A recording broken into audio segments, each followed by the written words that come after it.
लोकतंत्र के रूप में हम लोगों का समूह हैं। अगर हमें यह नहीं बताया जाएगा कि राष्ट्र को उच्चतम अवस्था में ले जाने के लिए, चाहे हम हो और चाहे वो राज्य हो, चाहे वो सरकार हो, ये किसी ना किसी नियम कानूनों का पालन करेंगे। क्योंकि नियम कानून क्या करते हैं, हमारे लाइफ को उच्चतम स्तर पर लेके जाते हैं, हमें एक डायरेक्शन देते हैं। जैसे सरकार के लिए डायरेक्शन है कि सरकार लोक कल्याणकारी होगी, वेलफेयर होगी, यानी वो जो पैसा टैक्स से कलेक्ट करेगी वो लोगों की भलाई में लगाएगी। तो लोगों के लिए भी उत्तरदायित्व है कि तुम अपने बच्चों को पढ़ाओगे, साइंटिफिक टेम्परामेंट को आगे लेकर जाओगे, राष्ट्र की धरोहर की रक्षा करोगे और वक्त पड़ने पर राष्ट्र के लिए समर्पित हो जाओगे। यही तो उम्मीद होती है। जब हम आप सभी मिलकर एक वैज्ञानिक सोच को आगे बढ़ाएंगे तो ये चंद्रयान 3 के साथ साथ हम इसके साथ बहुत से जो है वो प्रक्षेपण कर पाएंगे, राष्ट्र की शक्ति को बढ़ाएंगे। क्या इजराइल ने सारी टेक्नोलॉजी कहीं से खरीदी थी? उसके अपने लोगों ने डेवलप की है। तो राष्ट्र के लोग जब अपनी उच्चतम अवस्थाओं में आ जाते हैं तभी वो राष्ट्र विकसित होता है। तो यहां वही चीज तो मैं आपसे कह रहा हूं कि आपका पाठ्यक्रम आप स्वयं हैं, यानी आप सेंटर में है कि मुझे एक ऑफिसर के रूप में क्या चीज जाननी चाहिए, इतिहास क्यों जानना चाहिए। मैं तो हमेशा पूछता हूं, सिंधु घाटी सभ्यता की लिपि तुम डेवलप करोगे, ये तुमसे करवाएंगे। आईएएस बनने के बाद तुमसे खुदाई करवाएंगे, जाओ एक नई साइट ढूंढ के लेकर आओ, मैम को बताओ ताकि मैम जो है एक और लेक्चर पढ़ाना शुरू करें उस पर। ऐसा कुछ करोगे? फिर इतिहास क्यों पढ़ाया जा रहा तुम्हें? और साइंस वाले को भी, कॉमर्स वाले को भी, सबको हिस्ट्री पढ़ाई जा रही, क्यों पढ़ाई जा रही है?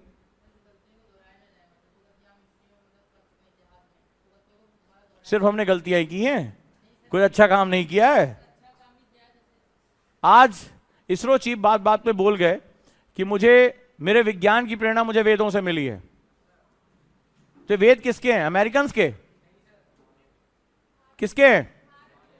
अगर आज हमने कोई वैज्ञानिक उपलब्धि की है, कल रंगनाथ का एक स्टेटमेंट बहुत बड़ा आया, हमने आज की डेट में कोई उपलब्धि की और हम उसका बेसिक कॉज किसको बता रहे हैं? अपने रूट्स को बता रहे हैं। क्योंकि भारत की संस्कृति बहुत समृद्ध है। तो आने वाले समय में जब तुम ऑफिसर बनोगे तो इस देश को जब प्रगति के रास्ते पर लेके जाओगे तो ऐसे बहुत से क्षण आएंगे जहां इतिहास तुम्हें बताता है कि तुम कौन हो। इतिहास कुछ और नहीं, हमें हमारी जड़ों से परिचित कराता है।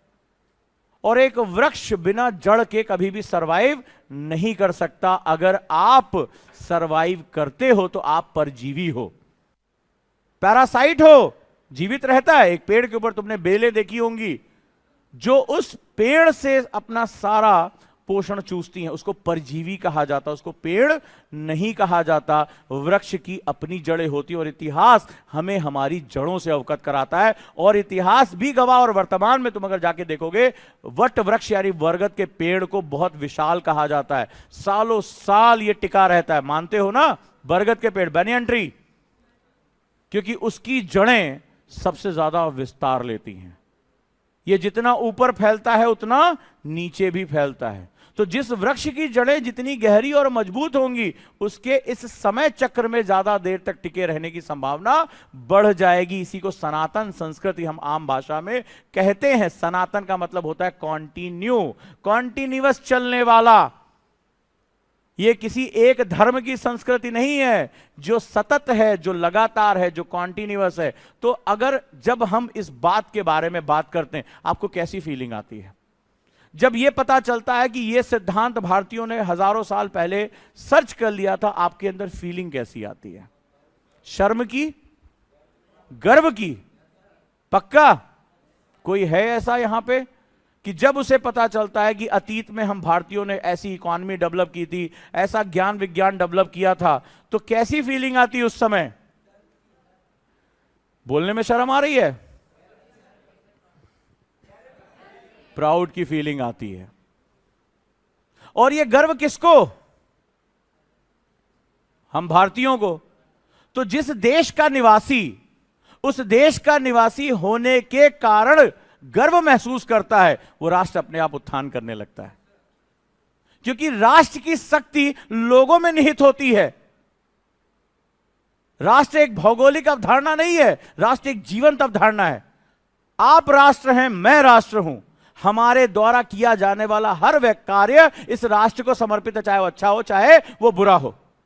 हमारे सैनिकों ने बंदूक उठाई, सर्जिकल स्ट्राइक किया, क्योंकि हमारे ऊपर आक्रमण होने की संभावना बढ़ चुकी थी।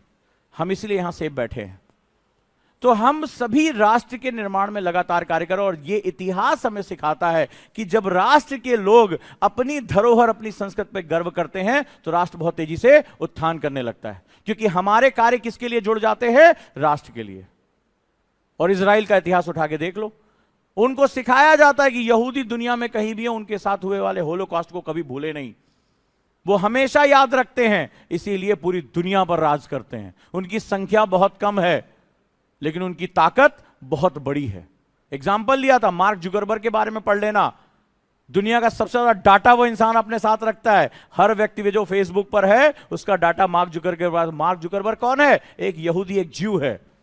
अब अंदाजा लगाओ कि तुम हंस रहे हो, बोल रहे हो, हाय कर रहे हो, बाय कर रहे हो, उस आदमी को सब कुछ पता है।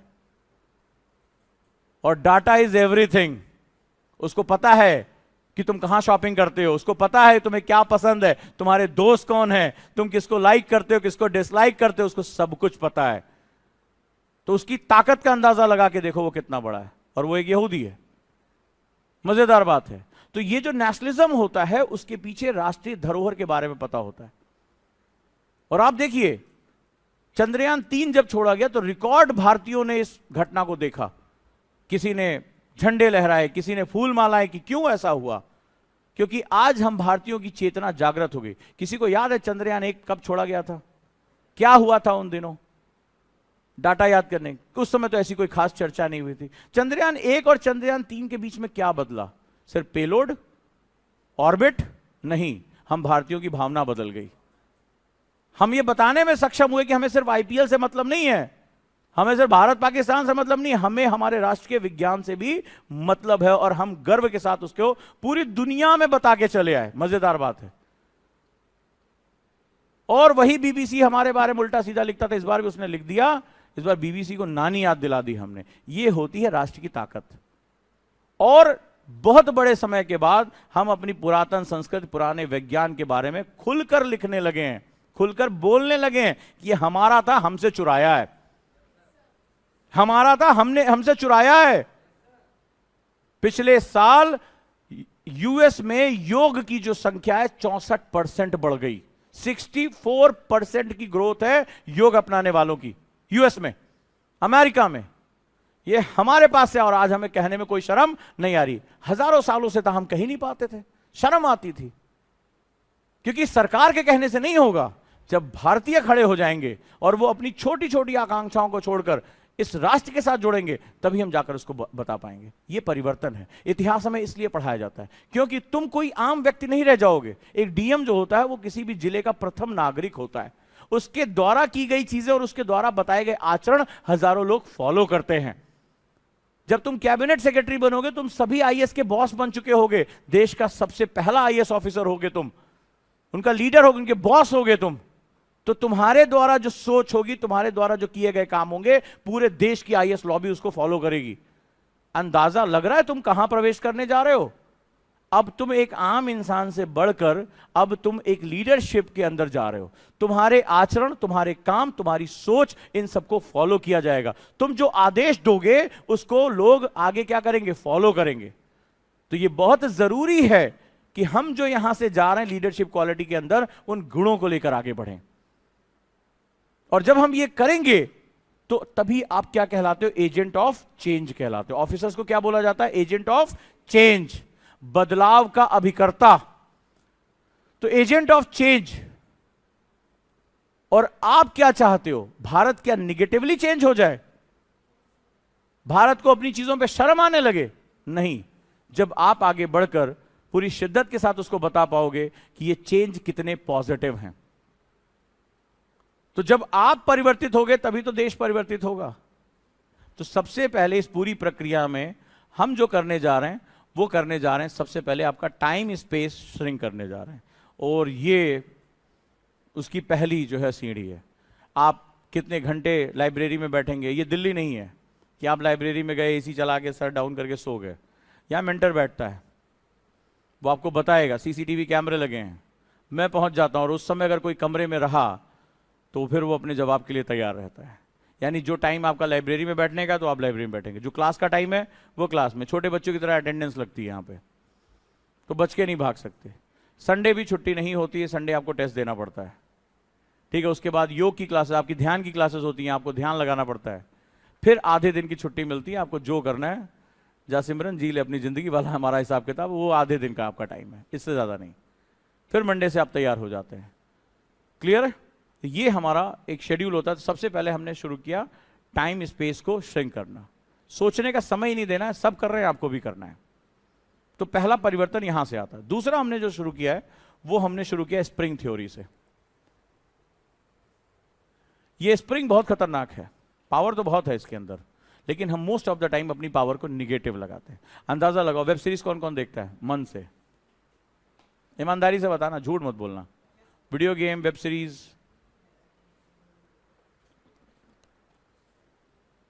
मैच, सास बहू सीरियल,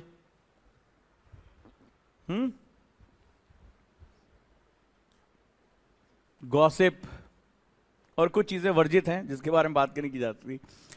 अंदाजा लगाओ कितने घंटे बैठ लेते होगे? एक मैच कितने घंटे का होता होगा?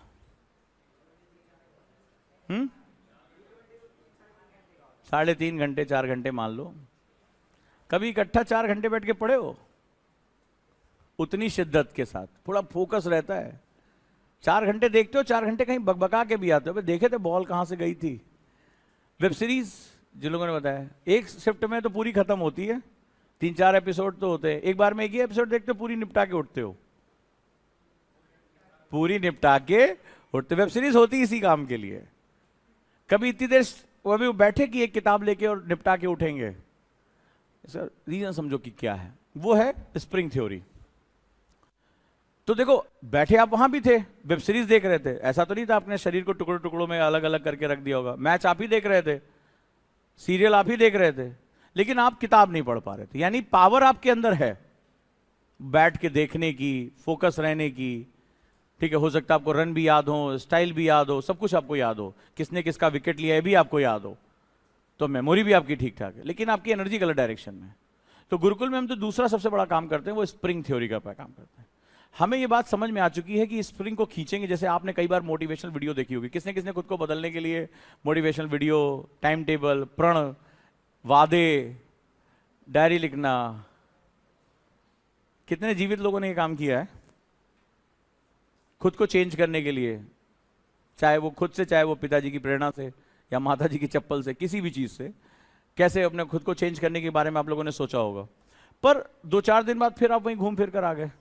फिर जैसे एक वेब सीरीज आई, छोड़ यार ये वाली देख ले, मैच शुरू हुआ, इधर मामला साफ। तो उसका रीजन ये कि हमें ये वापस खींच के लेकर आता है। इसको बोलते हैं इनर्शिया।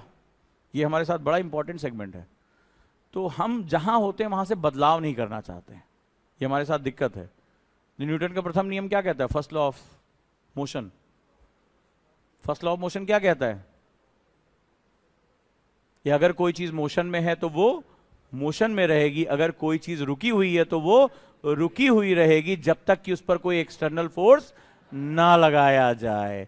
ये हमारे बिहेवियर में काम आती है कि अगर हम बार बार अभी तक अपनी लाइफ में कोई परिवर्तन नहीं लेकर आ पाए हैं, तो हम आने वाले समय में भी उसको नहीं लेकर आ पाएंगे जब तक कि एक एक्सटर्नल फोर्स ना लगाया जाए। इसमें मैं थोड़ा सा सुधार करूंगा, बाबा ओजान का भी इसमें इनपुट डालूंगा और उसमें लगाऊंगा कि न्यूटन ने कहा कि जब तक कोई एक्सटर्नल फोर्स ना लगाया जाए। मैं इसमें एक और चीज कहूंगा, जब तक कि excessive external force long time के लिए ना लगाया जाए, तब तक ये चीज अपनी परिवर्तित नहीं होती। क्योंकि एक्सटर्नल फोर्स तो आप लगाते हैं, फेल हो गए, मन में रोना आया, 2-4 दिन बाद यस मैं पढ़ के दिखाऊंगा इस बार। कितनी बार आपने वादे किए होंगे, कोई मोटिवेशनल वीडियो देख ली, स्वदेश जैसी मूवी देख ली, वो बस सबने किया है ये, और फिर 2-4 दिन बाद घूम फिर कर वहीं पहुंच गए। So external force means up and down. तो हम क्या करेंगे? उसको खींचते रहेंगे यहां पे।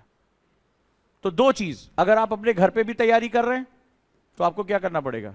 किसी को अपनी बागडोर सौंपनी पड़ेगी कि आप खुद से नहीं चेंज कर सकते। आप कोशिश करके रखिए, 5-7 साल बाद भी हम जुटेंगे। बहुत विरले होते हैं जो अपने आप को चेंज कर लेते हैं, बहुत वो सेल्फ कंट्रोल्ड लोग होते हैं। तो आपको किसी को अपनी बागडोर सौंपनी पड़ेगी कि हमसे नहीं हो पा रहा है, आप मुझे बदलिए। और ये बदलाव कब तक? 1-2 दिन के लिए नहीं, ये बहुत लंबे समय तक होगा, जब तक इसमें डिफॉर्मेशन ना आ जाए। So we will start with deformation. ये जब 2 चीज हो जाएगी, then we will go to the next phase. So Gurukul में हम ये चीज करेंगे। अब आ जाओ, आप शुरुआत कहां से करोगे? कितने लोगों को लगता है यूपीएससी की सही शुरुआत कहां से हो सकती है? फिर मैं अपने मेंटर से या अपने टीचर से आपको मिलवाता हूं। शुरुआत कहां से करते हैं आप लोग, जहां से मैं क्लासेस शुरू करने जा रहा हूं? किताबों से। बिल्कुल सही जवाब दिया इन्होंने, किताबों से। और सिलेबस से। यूपीएससी का सिलेबस देखा है किसी ने? ईमानदारी से बताओ, यूपीएससी का सिलेबस देखा है? किसने किसने? और बाकी लोग? बाकी लोग आईएएस की तैयारी तो शुरू कर चुके हो? हाँ जी। सिलेबस नाम की चिड़िया से परिचित हो?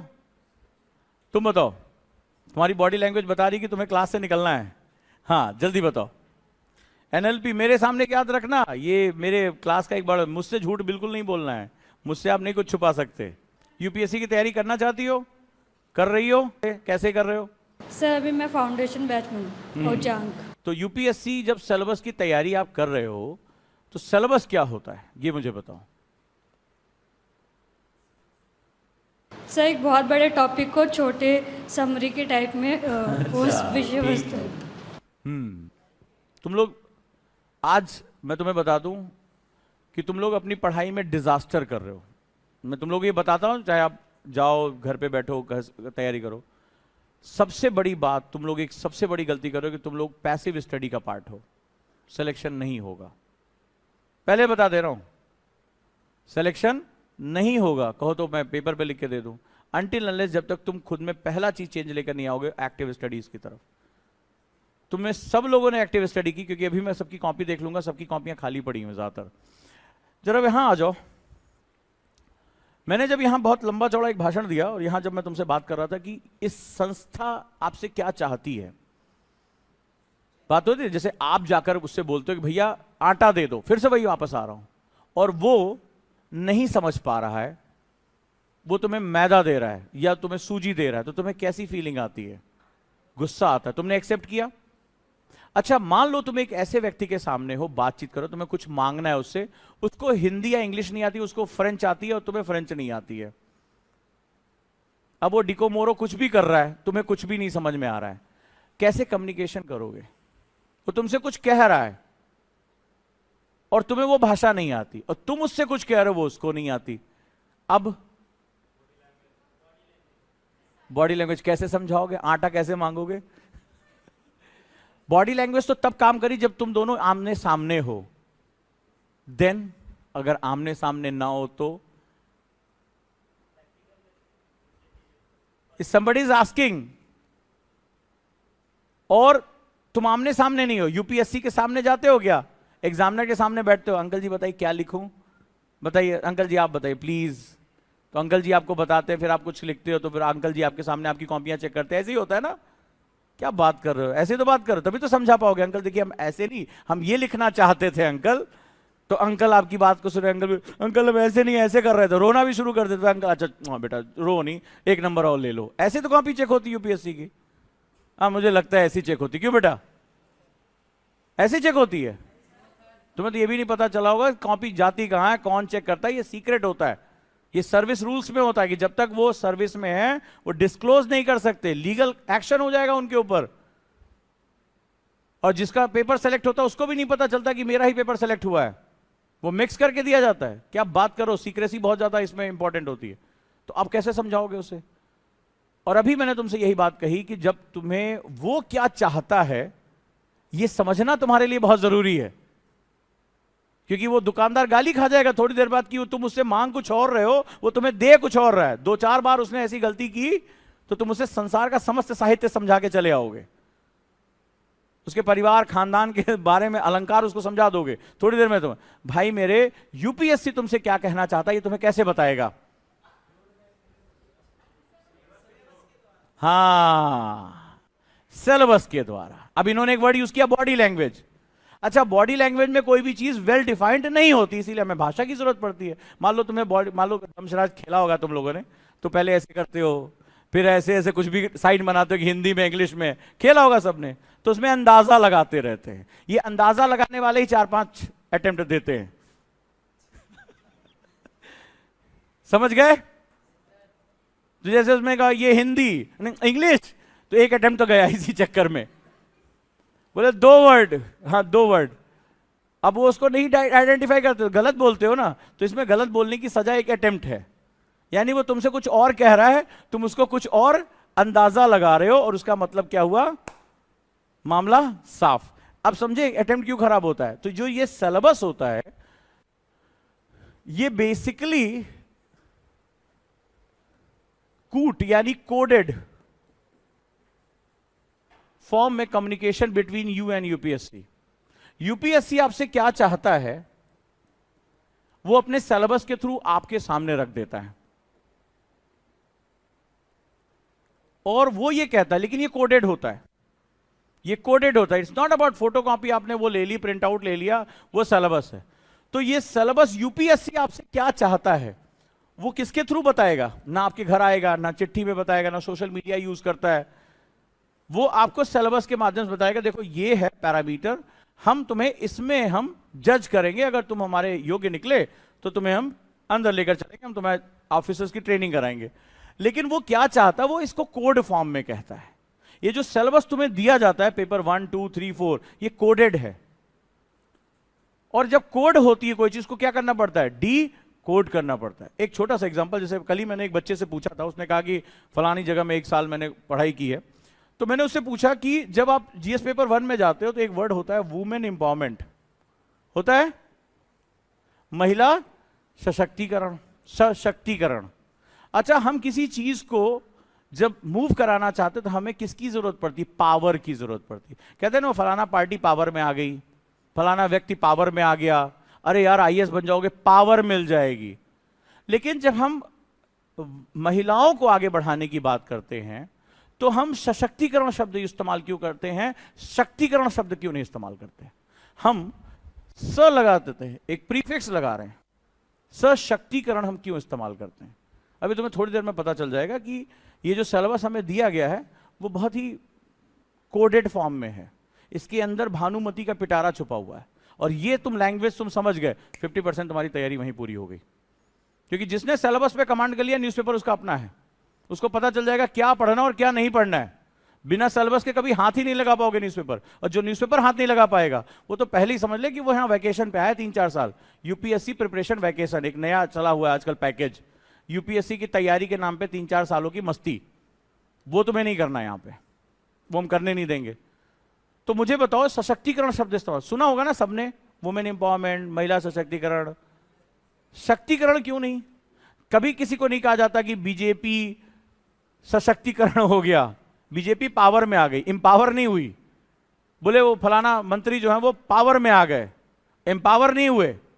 महिलाओं के लिए ये शब्द क्यों इस्तेमाल किया गया जेंडर इस सेगमेंट में कि एम्पावरमेंट हुआ, या जिस भी वर्ग को हम आगे लेकर जा रहे हैं उसको एम्पावर वर्ड यूज क्यों करते हैं? बहुत छोटा सा, इतना हमें समय यूपीएससी देता नहीं है। लिखने के लिए कितने वर्ड देता है वो? 150। एक आंसर कितने में लिखना होता है? 150। इंटरव्यू में बोलने के लिए कितने मिनट मिलते हैं? 20 मिनट। तो वो तुम्हें दोबारा मौका नहीं देता है, बहुत सोच समझ के हर एक शब्द को बोलने की जरूरत है। अब ये तुम्हें बता रहा है, अब सोचो जीएस पेपर 1 में पढ़ना है, तुम्हें क्या लगता है यूपीएससी क्या क्वेश्चन पूछेगा? जैसे यूनिवर्सिटी में पूछा जाता है सशक्तिकरण से आप क्या समझते हैं, ऐसे क्वेश्चन आता है ना, what do you mean by women empowerment, give 5 examples. आपने तो यही आदत डाल रखी है ना। अच्छा, यूपीएससी में कभी इस तरह का कोई क्वेश्चन देखा है? Define women empowerment, give the 5 examples of women empowerment. क्यों सर, ऐसे ही क्वेश्चन आते हैं? मैम ऐसे ही आते होंगे, है ना। महिला सशक्तिकरण से आप क्या समझते हैं, 5 उदाहरण सहित बताएं। और आप भी चौड़े हो गए, अब तो आईएएस बनना कितना आसान है। कभी नहीं पूछेगा। उसने तो क्वेश्चन कुछ और पूछा, उसने कहा how gig economies help in the gender elevation, या अगर हम बात करें वुमेन एम्पावरमेंट में, गिग अर्थव्यवस्था महिला सशक्तिकरण में कैसे वो काम करेगी। अब आपके न्यूज़पेपर में ये आया, लेकिन आपके हाथ से निकल गया। क्यों? क्योंकि आपने कभी सिलेबस ही नहीं पढ़ा। आपने सिलेबस पढ़ भी लिया तो समझा नहीं, समझा तो उसको अपनी लाइफ में अपनाया नहीं। सिलेबस सबसे क्रूशियल होता है। अब एग्जांपल देता हूं, वुमेन एम्पावरमेंट, पावर बाहर से मिलती है, पावर बाहर से मिलती है। हम पावर हासिल करते हैं, एक सेना दूसरी सेना पे जीत जाती है, मारती है, और फिर उसके राज्य को हड़पती है, राज्य पे कब्जा करती, बोलते ये फलाना व्यक्ति पावर में आ गया, गद्दी पर बैठ गया है। पावर एक्वायर की जाती है। सशक्तिकरण की प्रक्रिया जो एम्पावर है, ये अंदर से आती है। आपने मोटिवेशन एंड इंस्पिरेशन का अंतर सुना होगा। बड़ी सिंपल सी बात है, एक जेंडर की बात हो रही है, महिला सशक्तिकरण की बात हो रही है, आदिवासियों के सशक्तिकरण की बात हो रही है। तो सशक्तिकरण वर्ड का मतलब होता है कि इसकी जब तक आत्म जागरूकता, सेल्फ अवेयरनेस इन्वॉल्व नहीं होगी, तब तक यह कभी भी पावर को हासिल नहीं कर सकती है। और इंपावरमेंट का मतलब होता है इट्स कम विद इन, ये अपने अंदर से आने वाली प्रक्रिया। छोटा सा एग्जांपल देता हूं। राजीव गांधी की गवर्नमेंट थी, जो शाहबानो केस आता है, ट्रिपल तलाक उस समय भी एक रूप में जाना जाता था, केस आता है और आगे चलकर उस पर काम नहीं हो पाता, वो हट जाता है। फिर शायरा बानो का केस आता है कई साल बाद, फिर से ट्रिपल तलाक के ऊपर बात होती है, मामला सुप्रीम कोर्ट पहुंचता है। सुप्रीम कोर्ट कहता है कि संविधान ने कहा है कि किसी के धर्म में हस्तक्षेप नहीं करेंगे, अगर ट्रिपल तलाक धर्म से जुड़ा मुद्दा होगा तो हम इसमें हस्तक्षेप, हम इंटरफेयर नहीं करेंगे। लेकिन जो शायरा बानो तक आते आते एक बहुत बड़ी बात हो गई कि महिलाओं ने यह समझा कि यह उनके महिला होने के अधिकारों का हनन है। तमाम महिला आयोग, तमाम जो है वुमेन्स ऑर्गेनाइजेशन इकट्ठी हुई और उन्होंने एक समान रूप से मांग की और सुप्रीम कोर्ट में यह बात गई कि यह मामला धर्म का नहीं, यह मामला महिला से जुड़े हुए अधिकारों का है। क्योंकि सुप्रीम कोर्ट ने इस बात का इंतजार किया कि क्या महिलाएं अपने साथ होने वाली इस चीज के खिलाफ आवाज उठा रही हैं या नहीं रही हैं। और जब महिलाओं ने यह साबित कर दिया कि हां, हम एक स्वर में इस बारे में बात कर रहे हैं कि यह हमारे अधिकारों का हनन है, तब सुप्रीम ने कहा यह कानून पक्का है। पावर मिली, बिना एम्पावरमेंट के कभी भी पावर नहीं होती है। तुम्हें आईएएस बन के सत्ता मिल जाएगी, लेकिन अगर आज तुम ये लड़ाई हार गए, मैं गरीब हूं, मैं पता नहीं आईएएस बन सकता हूं कि नहीं बन सकता, मेरे पास 50 क्वेश्चन आते हैं, सर मैं पढ़ने में कभी अच्छा नहीं रहा, अच्छी नहीं रही, पापा कहते हैं, फलाने फूफा कहते हैं, मामा कहते हैं, पता नहीं कितने लोग कहते हैं तुम आईएएस नहीं बन सकते। तो आईएएस जब तुम बन जाओगे, तुम्हारे नाम के साथ भारतीय प्रशासनिक सेवा लग जाएगा, वो तुम्हारे पास पावर हो जाएगी। दुनिया की कोई ताकत तुमसे वो पावर छीन नहीं सकती है। लेकिन उस पावर को प्राप्त करने के लिए तुम्हें सबसे पहले क्या करना होगा? एम्पावर करना होगा। यानी मैं जहां हूं, जैसे हूं, जिस परिस्थिति में हूं, मुझे अपने अंदर वो चीज लेकर आनी होगी कि मैं ऑफिसर हूं, मुझे ऑफिसर बनना है। लाख मुश्किलें आ जाए, मुझे ये सफर तय करना है। और जब ये सफर तय हो जाएगा तो एक परीक्षा पास करके तुम्हारे साथ क्या लग जाएगा? भारतीय प्रशासनिक सेवा का वो पावर अपने आप तुम्हें मिल जाएगी। तो एम्पावरमेंट एक बहुत बड़ा शब्द होता है। तुम्हें ग्रामीण महिला, शहरी महिला, दलित महिला, किसी धर्म की महिला, तुम्हें अगर इनको एम्पावर करना है तो हमारे संविधान में, हमारे आदर्शों में यह बात लिखी गई है कि जब तक उसके अंदर अपनी स्थिति की चेतना नहीं आएगी, हु आई एम, नारी। अब उस चेतना के लिए चाहे तुम इसके बारे में बात करो कि यत्र नारी पूज्यते तत्र देवता रमणते, जहां पर नारी की पूजा होती है वहीं देवता का निवास होता है। मैं इसके बारे में बात करूं, मैं फेमिनिज्म के बारे में बात करूं कि महिला और पुरुष दोनों बराबर हैं, मैं किसी भी धारणा अवधारणा का सहारा लूं, लेकिन मकसद क्या है? आप नारी होने के नाते यह महसूस करें कि आप किसी से कम नहीं हैं। अगर आपको अवसर समान दिए जाएंगे, दिए जा रहे हैं, इस बार यूपीएससी का रिजल्ट देख लो, 1, 2, 3, किसी भी एग्जाम का रिजल्ट देख लो। आज बच्चियों को जैसे ही मौके दिए गए, सारे टॉप रैंक किसके पास पहुंच जा रहे हैं? उन्होंने दिखाया कि मामला सिर्फ अवसरों की उपलब्धता का था। आज हमें अवसर मिल गए, हमने दुनिया में अपने झंडे गाड़ दिए। अभी चंद्रयान 3 में देख लो कितनी महिला वैज्ञानिक,